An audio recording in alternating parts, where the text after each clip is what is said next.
엄마, 잘 가. 아들의 목소리는 너무 담담했다. 마치 편의점 앞에 나를 내려주듯 아무 일 아니라는 듯. 차 문이 닫히는 소리가 국도 위에 울렸다. 철컥.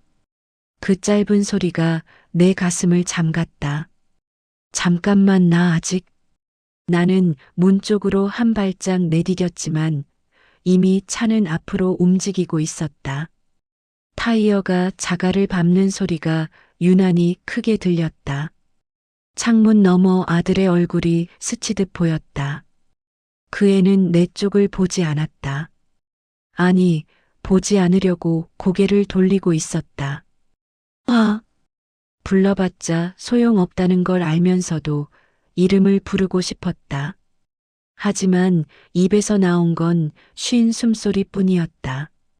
차는 점점 작아졌고 이내 먼지 속으로 사라졌다. 그 순간 세상이 조용해졌다. 너무 조용해서 내 심장 소리가 들릴 정도였다. 쿵쿵. 시골 국도 한가운데 나는 가방 하나 들고 서 있었다. 도로 옆 갈대밭이 바람에 쓸리며 서걱거렸다. 마치 누군가 속삭이듯. 여기야? 정말 여기야? 아니야 설마. 나는 고개를 저었다. 아들은 나를 요양원에 데려간다고 했다. 도심 병원으로 옮긴다고도 했다. 그 말들을 믿었다. 아니, 믿고 싶었다. 하지만 이곳엔 아무것도 없었다. 표지판 하나, 버스 정류장 하나, 심지어 사람 그림자조차 없었다. 나는 도로 옆 가드레일에 천천히 앉았다. 다리가 아니라 마음이 먼저 무너졌기 때문이다. 가방을 내려놓고 손잡이를 쥔 채 한참을 놓지 못했다. 아들이 마지막에 던지듯 건네준 가방. 여기 엄마 짐. 그 한마디가 귓가에서 다시 울렸다. 짐. 나는 가방이 아니라 아들에게 짐이 되어버린 것이었다. 지퍼를 열었다. 안에는 옷 몇 벌, 약봉지, 그리고 작은 파우치 하나가 보였다. 나는 그 파우치를 아들이 보지 못하게 깊숙이 숨겨두었었다. 혹시라도 들킬까봐. 손이 저절로 그쪽으로 갔다. 아직은 아니야. 나는 파우치를 닫았다. 하지만 심장은 점점 더 세게 뛰고 있었다. 그때 화물차 한 대가 내 옆을 스쳐 지나갔다. 바람이 몰아치며 먼지가 일었다. 아이고. 눈을 찌르는 먼지 속에서 나는 몸을 웅크렸다. 그 차도 나를 사람으로 보지 못한 채 지나갔다. 나는 도로 위의 표지판처럼 서 있었다. 아무도 읽지 않는 오래된 표지판. 나 여기 있어요. 작게 말해봤다. 누군가 듣기를 바라는 것처럼. 하지만 대답은 바람뿐이었다. 나는 그제야 깨달았다. 아들은 나를 이곳에 두고 간 게 아니라 이곳에 버린 것이라는 걸. 그리고 내 가방 속 파우치가 묵직하게 마치 나에게 말을 거는 것처럼 느껴졌다. 이제 내가 나설 차례야. 시골 국도 위 나는 그렇게 혼자가 되었다. 이야기 시작 전에 구독과 좋아요 꼭 눌러주시면 감사드리겠습니다. 가정의 평화와 행복이 가득하길 기원하겠습니다. 국도 위에 해가 조금씩 기울고 있었다.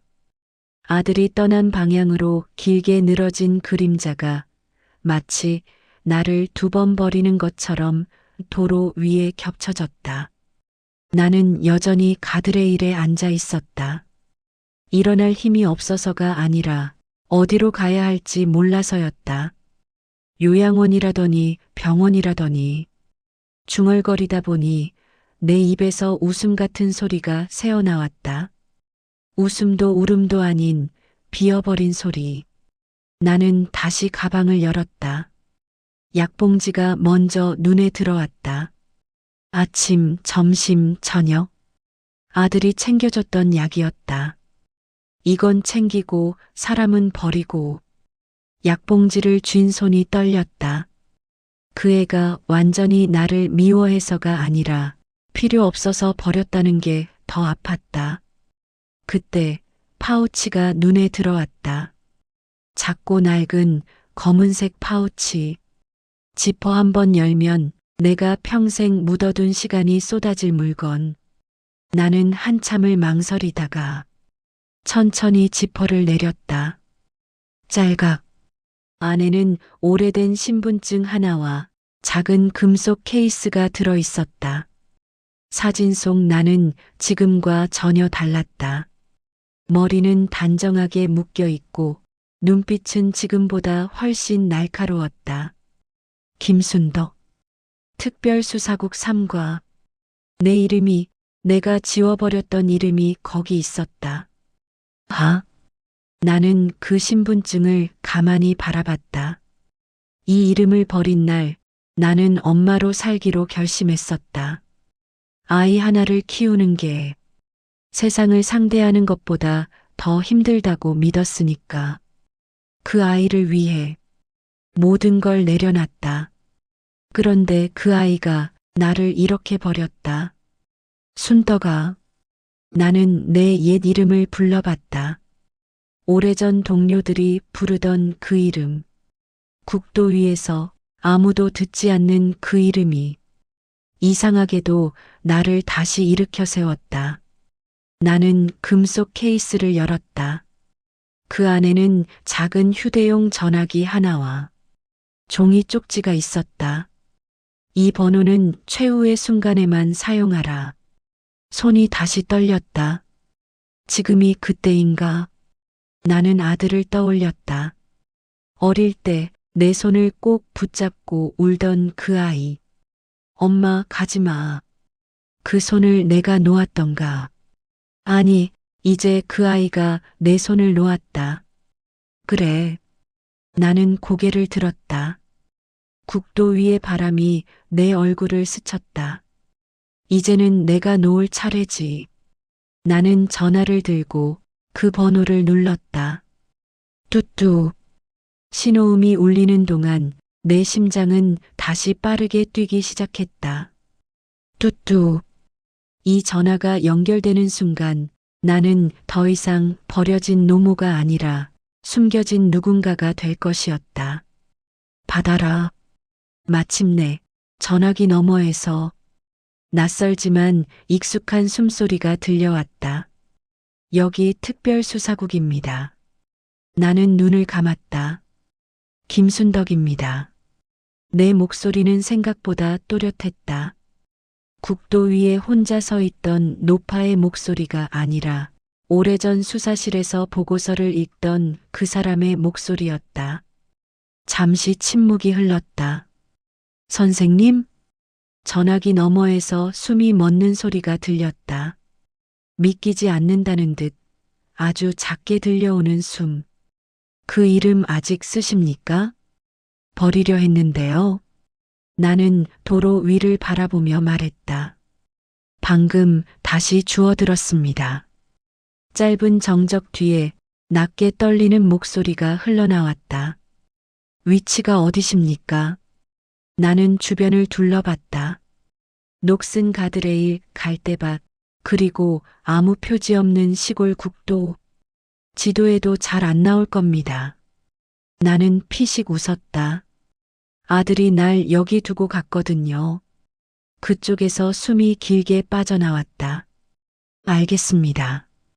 이동수단을 보내겠습니다. 아니요. 나는 고개를 저었다. 그럴 필요 없습니다. 제가 직접 가야 할 곳이 있어요. 어디 말씀이십니까? 나는 가방에서 신분증을 다시 꺼내 쥐었다. 사진 속의 눈이 나를 똑바로 보고 있었다. 내 아들.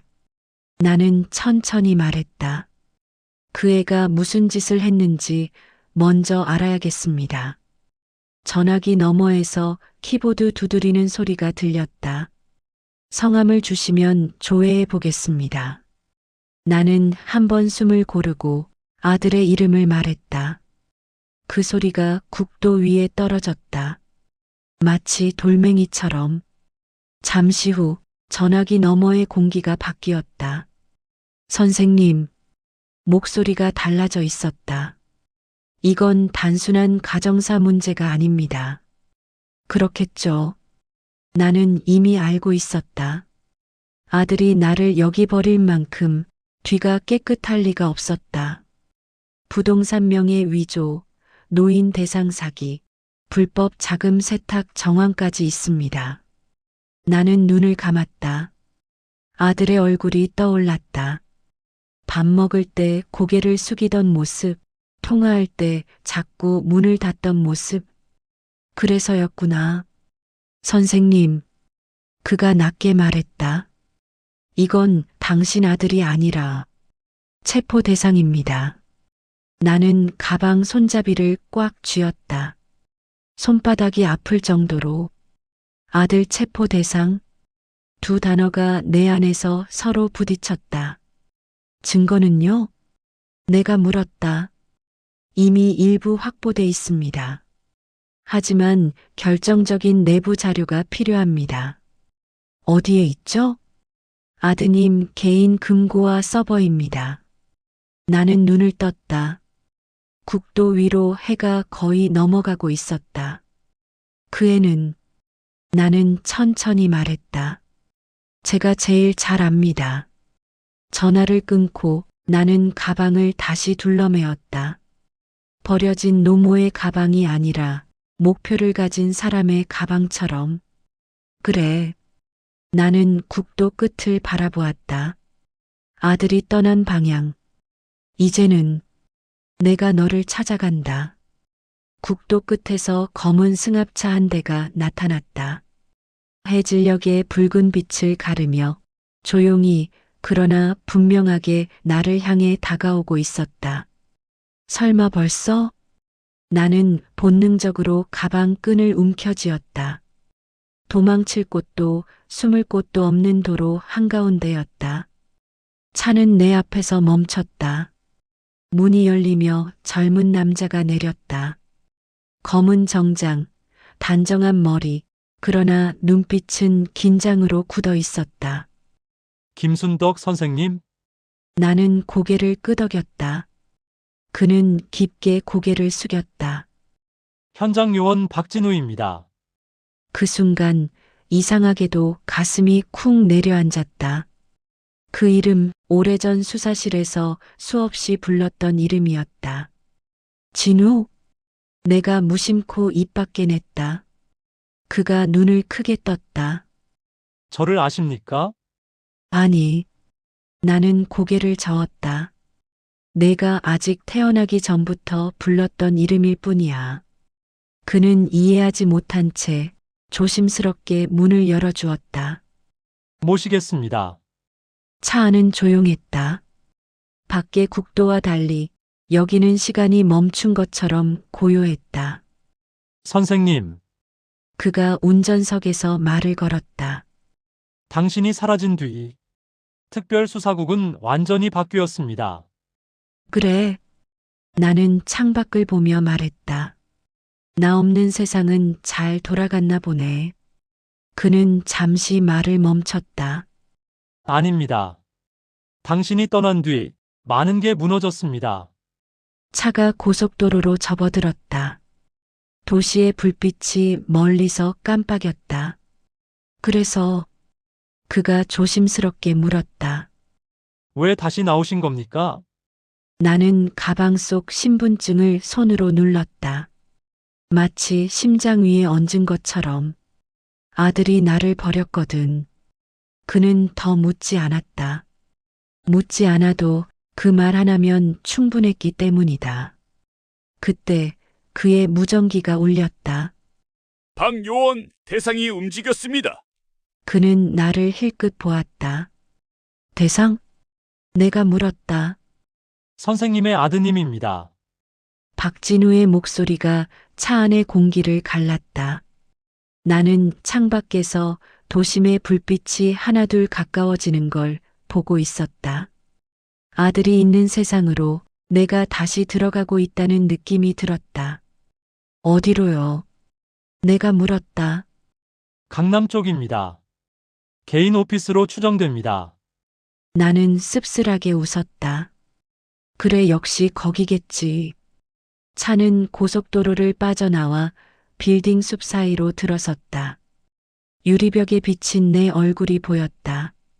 주름진 얼굴 속에서 옛날의 내가 잠깐 겹쳐 보였다. 선생님, 박진우가 운전대를 꽉 잡으며 말했다. 아드님 생각보다 큽니다.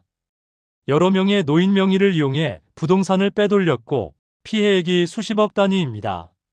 나는 고개를 끄덕였다. 놀랍지 않았다. 그 아이는 어릴 때부터 숫자에 집착했다. 사탕도, 동전도, 사람도. 항상 계산부터 하던 아이였다. 차가 한 빌딩 앞에 멈췄다. 야간 경비등이 건물을 차갑게 비추고 있었다. 저기, 박진우가 말했다.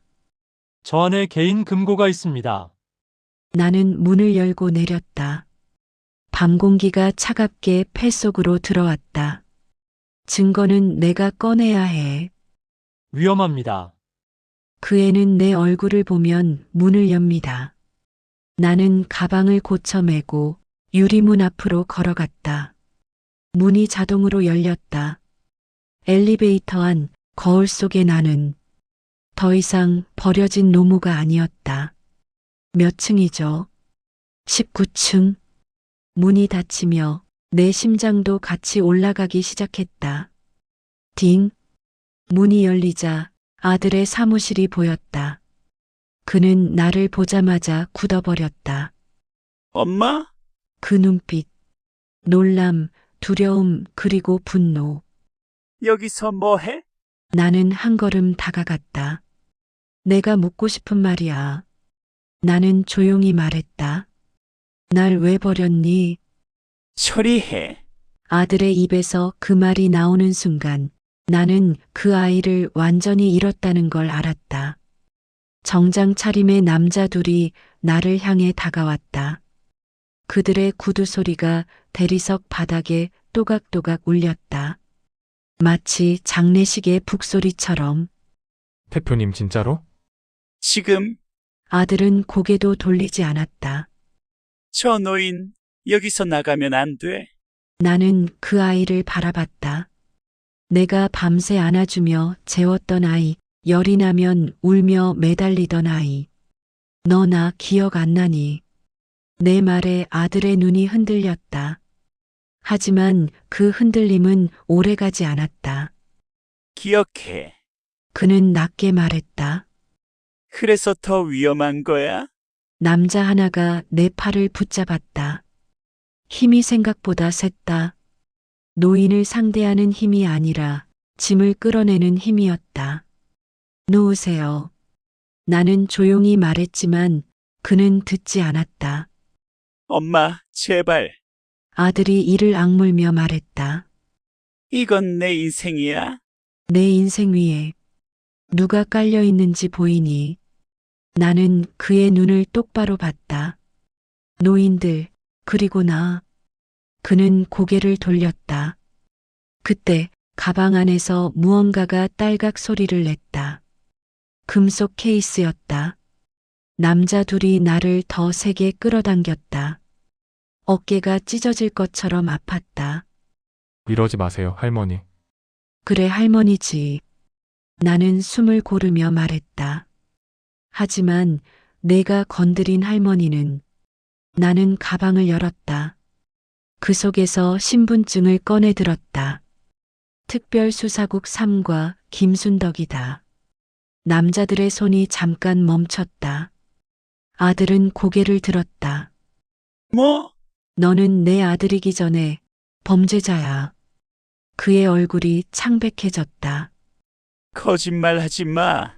나는 신분증을 그의 앞에 내밀었다. 사진 속의 내가 지금의 나를 똑바로 보고 있었다.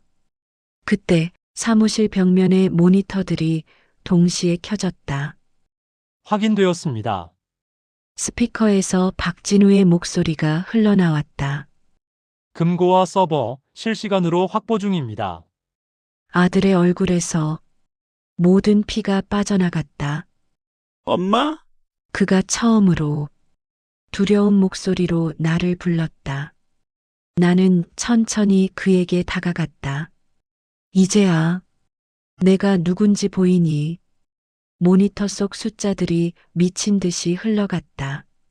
계좌, 부동산 명의, 가짜 서류의 이미지가 겹겹이 뜨며 박진우의 목소리가 사무실을 채웠다. 대표님 개인 금고, 서버 모두 연동 완료. 불법 자금 흐름 추적 중입니다. 아들의 얼굴이 하얗게 질렸다. 방금 전까지 나를 처리하라던 그 아이는 이제 의자에 걸터 앉은 채 숨을 몰아쉬고 있었다. 엄마 아니, 선생님 잠깐만. 그가 손을 내저었다. 이건 오해야? 내가 한 건 다 사업이었어. 사업? 나는 그를 내려다보았다. 노인들 이름으로 대출받고 땅을 빼돌리고 요양원에 묶어두는 게 사업이니? 그는 입술을 깨물었다. 그 사람들, 어차피 다 죽을 사람들이야. 그 돈 아무도 안 찾는다고. 그래서 나도 버렸니? 내가 물었다. 그의 눈이 흔들렸다. 엄마는 알면 안 됐어. 그 말이 내 가슴을 깊게 파고들었다. 나는 한동안 아무 말도 하지 못했다. 그저 그 아이가 내 앞에서 점점 작아지는 걸 보고 있었다. 진우, 내가 낮게 말했다. 네, 선생님. 체포 절차 진행해. 그 순간 사무실 문이 거칠게 열렸다. 검은 정장들이 밀려 들어왔다. 하지만 이번에는 그들의 손에 수갑이 들려 있었다. 이게 뭐야? 아들이 소리쳤다. 박진우가 앞으로 나섰다. 특별수사국. 불법 자금 세탁, 노인 대상 사기, 명예 위조 혐의로 체포합니다. 수갑이 아들의 손목에 채워지는 소리가 아주 크게 울렸다. 엄마? 그가 마지막으로 나를 불렀다. 이렇게까지 할 필요는 없잖아. 나는 그를 바라보며 아주 천천히 말했다. 나는 내 엄마이기 전에 이 나라의 법이었어. 그 말에 그는 아무 말도 하지 못했다. 그를 끌고 나가는 동안 나는 창밖을 바라보았다. 도시의 불빛이 국도보다 더 차갑게 빛나고 있었다. 여기서도 저기서도 사람들은 누군가를 버리며 산다. 하지만 오늘 나는 버려진 자리에서 다시 일어섰다. 아들이 사라진 문 앞에 서서 나는 가방 속 파우치를 조용히 닫았다. 이제 끝이다. 그러나 동시에 내 안에서 오래 잠들어 있던 것이 조용히 눈을 뜨고 있었다. 사무실이 텅 비었다. 아들이 끌려나간 자리에는 의자 하나와 흐트러진 넥타이만 남아 있었다. 나는 그 자리에 한참을 서 있었다. 마치 거기에 아직도 어릴 적 그 아이가 앉아 있을 것처럼.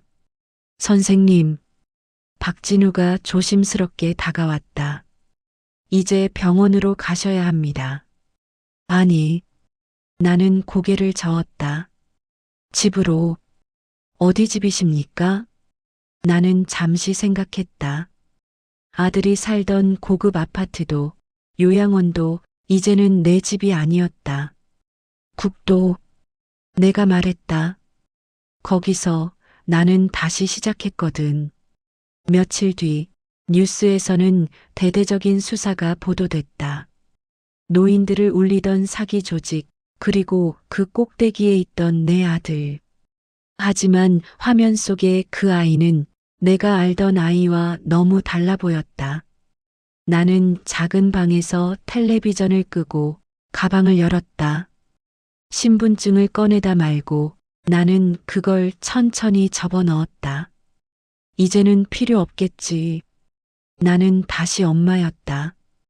하지만 이번에는 버려지는 엄마가 아니라 스스로 선택하는 엄마였다. 창문을 열자 바람이 들어왔다. 국도에서 불던 그 바람과 비슷한 바람이었다. 잘 가. 나는 아주 조용히 말했다. 아들에게가 아니라 내가 버려졌던 그날에게. 그리고 나는 다시 걸어 나갔다.